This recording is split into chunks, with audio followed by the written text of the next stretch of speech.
Our topic tonight is discovering your authentic voice. Discovering your I don't think it is even discovering your authentic voice. Hang on a second. Let me double check what I said. That doesn't For some reason, it's so funny though. This is so interesting. So that is what I wrote.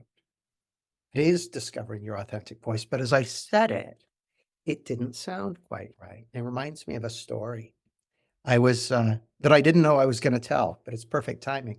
I was on a training course. This is years ago, like 2000 and I don't know, 6, 2007. I was already a speaker.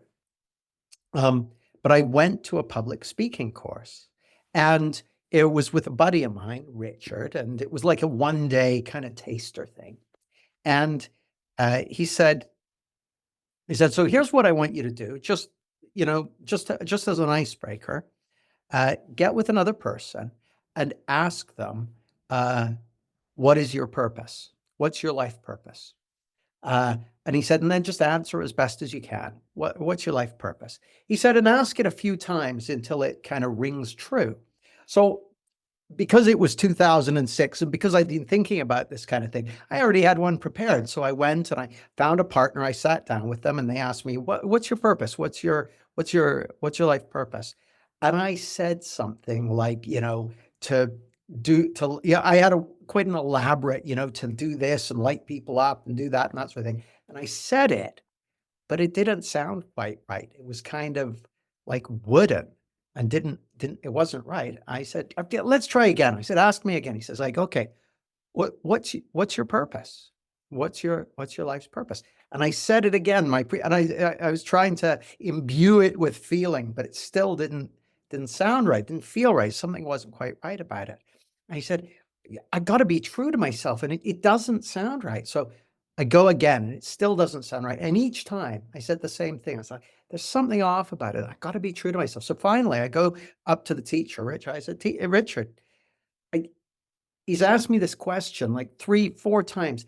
Each time I say it, my purpose, which I've been working on, so I know it's right, it doesn't sound right. It doesn't feel right. And I've got to be true to myself. And then I heard it each time I'd said, as a comment on what I was saying, I've got to be true to myself. And I suddenly realized, oh, this is your purpose, to be true to yourself, to be true to the wisdom and intelligence and beauty that resides at the heart of your being. And so there's a way in which the thing I discovered that day is one of the components of discovering your authentic voice is you got to listen. You got to listen. See, I know a lot of people,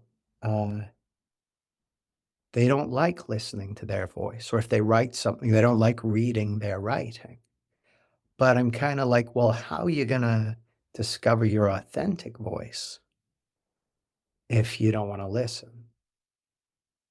And it raises an interesting question because, what does it mean, your authentic voice? And as I've reflected on that question, how it occurs to me is, how I think about it anyway, is, a way of thinking about the world is there's these principles, this wisdom and intelligence, this intelligent energy behind life, and it's a universal intelligence. It's everywhere all at once. It's what's behind the dimensions of time, space, and matter that we experience on a day-to-day basis.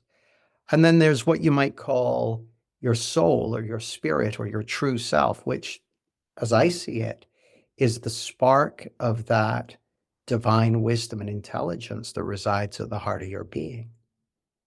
And then there's your personality, your ego, your ideas about yourself, all that sort of stuff. And there's a way in which your authentic voice is the expression of that spark of the universal intelligence that resides at the heart of your being, uncontaminated by insecurity. Now, it doesn't mean not at all influenced by the personality or whatever. Like, for instance, when I'm speaking, you may have noticed I predominantly speak in English or gibberish because those are the only two languages I know, right? It's no matter how authentic my voice is, it has yet to express in Chinese, Dutch, or Mandarin, Dutch, or uh, Swahili, for instance, because I don't know those languages. So we can assume that there's some element of your authentic voice, which has something to do with learning, with skill. Like a newborn baby may be totally authentic as they cry because they need their nappy changing or they want milk or that sort of thing. So there's no lack of authenticity there, but there's a certain lack of, certainly not a lack of communication skills.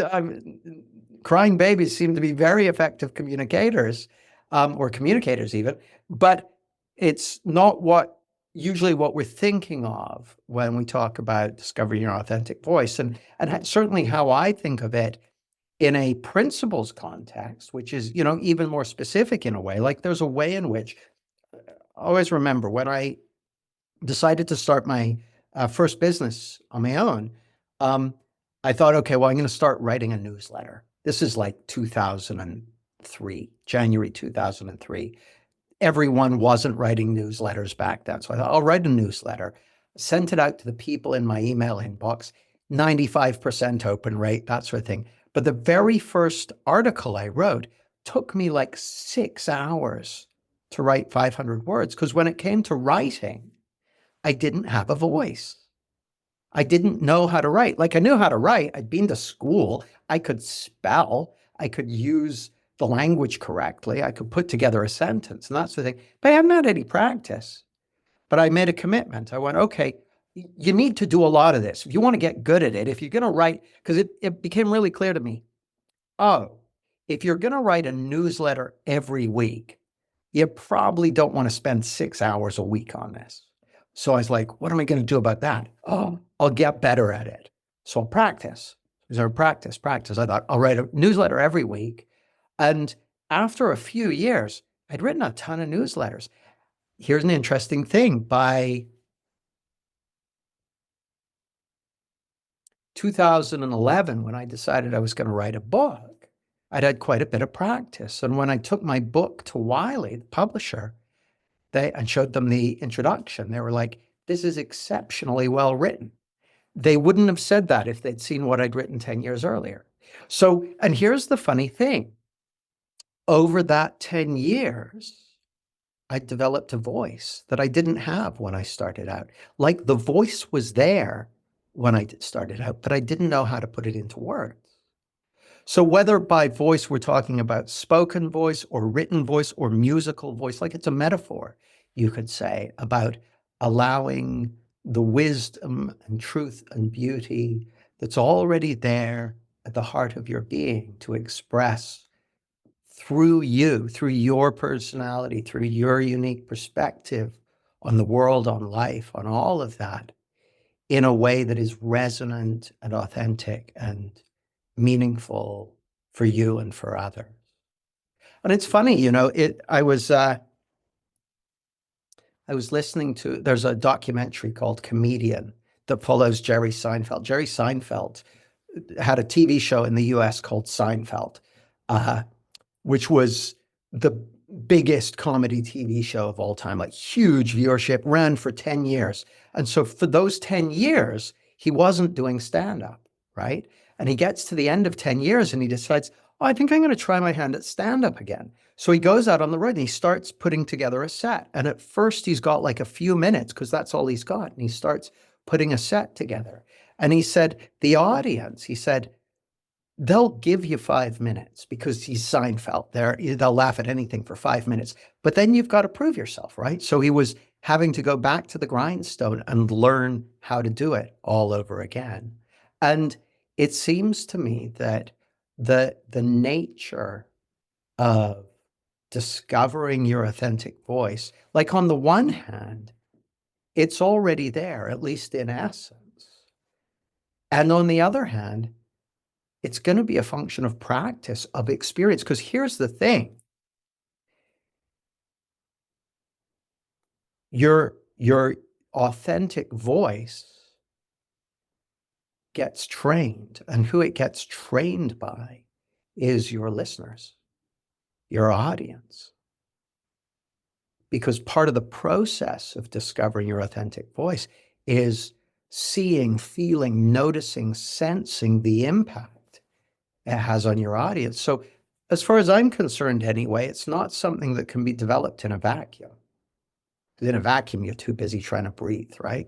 It needs to be developed in collaboration with your audience, because you find out what lands, what doesn't land, what resonates. It's funny, years ago, many years ago, 2003, 2004, something like that, I went on a stand-up comedy course, very scary for me.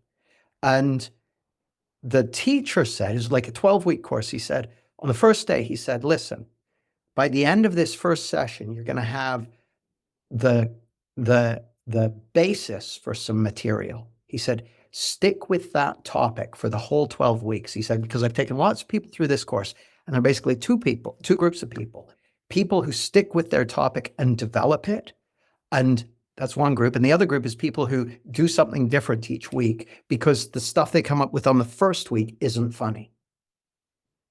But the problem is the stuff they come up with on the second week, that's not funny either. And on the third week, that's not funny. Whereas the people who stick with the stuff and develop the stuff they found on the first week, that gets better and better and better and better and better. And so it seems to me that the sweet spot for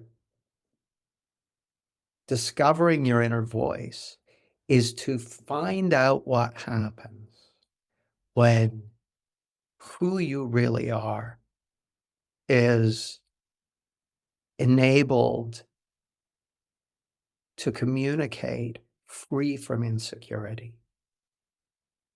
And that probably means leveraging, using your personality, your experience, what you know about people, all that sort of stuff, in service of whatever message you're trying to share. So that's kind of my background to it. That's in the most general sense, my sense of, what do we mean by discover your authentic voice? Thanks for your attention. I look forward to seeing you soon.